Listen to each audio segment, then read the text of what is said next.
बिस्मिल्लाहिर्रहमानिर्रहीम। अस्सलाम वालेकुम। मैं हूँ सुहेल सैयद और आप देख रहे हैं कुछ दिल की बातें। काफ़ी दिनों से मैं इस टॉपिक के ऊपर वीडियो बनाना चाह रहा था, लेकिन बस कुछ ऐसी मसरूफ़ियत होती हैं। फिर समर यहाँ पे शुरू हो गया। समर के फिर अपने एक मसाइल होते हैं, अपनी एक एक्टिविटीज़ बहुत ज़्यादा बढ़ जाती हैं यहाँ पे, तो उसकी वजह से मैं वीडियो नहीं बना पा रहा था। लेकिन मेरा इरादा था कि बहुत जल्द मैं इस मौजू पे आप लोगों से बात करूँ। तो हुआ कुछ यूँ कि मेरे ऑफिस में कुछ नए लोग हायर हुए। उसमें एक साहब जो थे वो पेशावर से हायर हुए, जिन्होंने अपने आप को केपीके का कहा, और दो जो है वो इंडिया से हायर हुए थे, इंडियन मतलब नेशनल थे। तो अक्सर जब लंच में हम लोग बैठते हैं, बातचीत करते हैं, तो मैंने ये फ़ील किया कि जैसे इंडियंस जो हैं वो काफ़ी विलिंग होते हैं पाकिस्तान के कल्चर के बारे में जानने के लिए, हमारे फूड्स के बारे में, हमारे ड्रेसेस के बारे में, क्योंकि वो बड़ा एडमायर करते हैं पाकिस्तानियों को। तो अक्सर जब बात हो रही होती है तो वो मतलब जैसे उन्होंने मुझसे पूछा कि आप कौन सी ज़बान बोलते हैं, तो मैंने उनको कहा देखो, पाकिस्तान की जो कौमी ज़बान है वो उर्दू है, और हमारी मादरी ज़बान भी उर्दू है, तो हम लोग उर्दू ही बोलते हैं। और उन्होंने जैसे मुझसे पूछा कि आप कहाँ से बिलोंग करते हैं, तो मैंने कहा कि जी मैं पाकिस्तानी हूँ।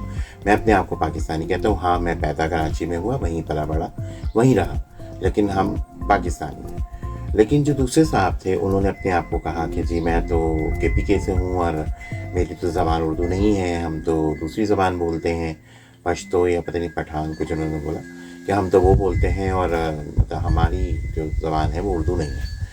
तो थोड़ा सा कॉन्फ्लिक्ट यहाँ पे आया।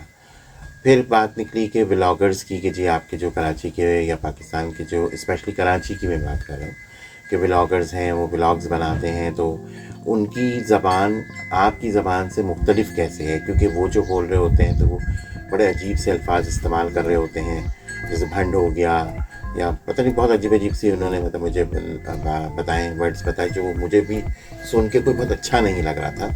क्योंकि मैंने 1997 में पाकिस्तान से मैं बाहर गया, और जब से मैं बस मेरा ऑन एंड ऑफ चलता रहा, अब तक मैं कम्प्लीटली बाहर ही हूँ।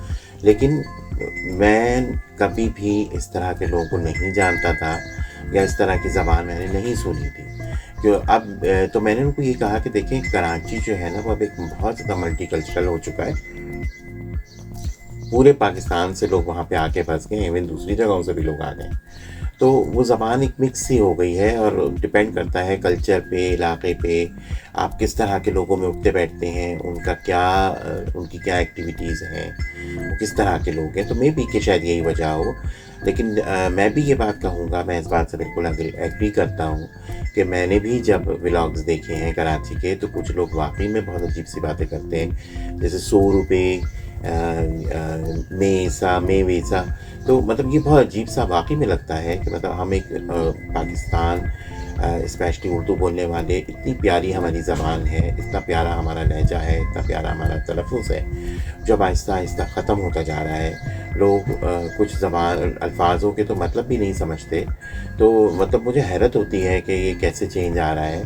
तो मैं अपने व्लॉगर्स से ये बात ज़रूर कहूँगा कि आप बिल्कुल व्लॉग बनाइए, आप इंफॉर्मेटिव बनाइए, लोगों को इन्फॉर्मेशन दीजिए, अच्छी इन्फॉर्मेशन दीजिए।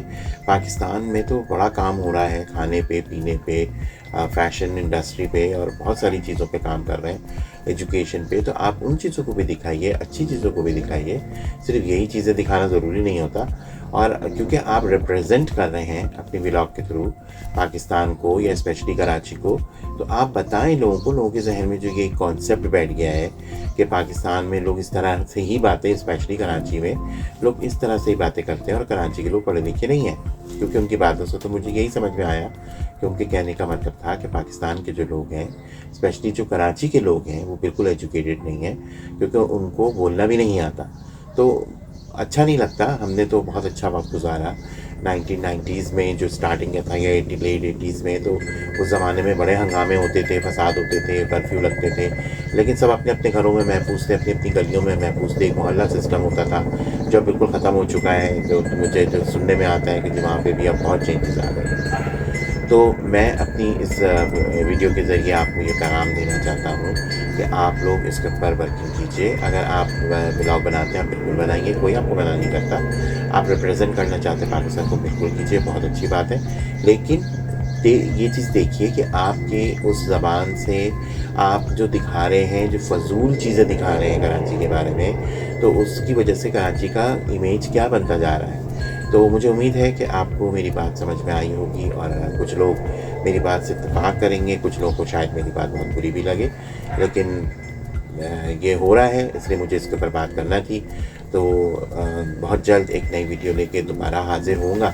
अपना अपने इर्द-गिर्द के लोगों का, बच्चों का, बुज़ुर्गों का, स्पेशली अपने वालिदैन का बहुत ख़्याल रखिए। जो दुनिया में हैं उनके लिए उनकी बड़ी खिदमत कीजिए, ये मौका दोबारा नहीं मिलेगा। और जो इस दुनिया से जा चुके हैं उनके लिए मग़फ़िरत की दुआएँ कीजिए, उनके लिए अच्छे-अच्छे काम करें, क्योंकि बस इनकी दुआओं से ही इंसान आगे बढ़ता है और यही आपकी जन्नत है और यही आपकी दोज़ख है। तो चलें इंशाअल्लाह बहुत जल्द एक नई वीडियो में दोबारा मिलते हैं। अपना बहुत सारा ख़्याल रखें। जब तक के लिए अल्लाह हाफ़िज़।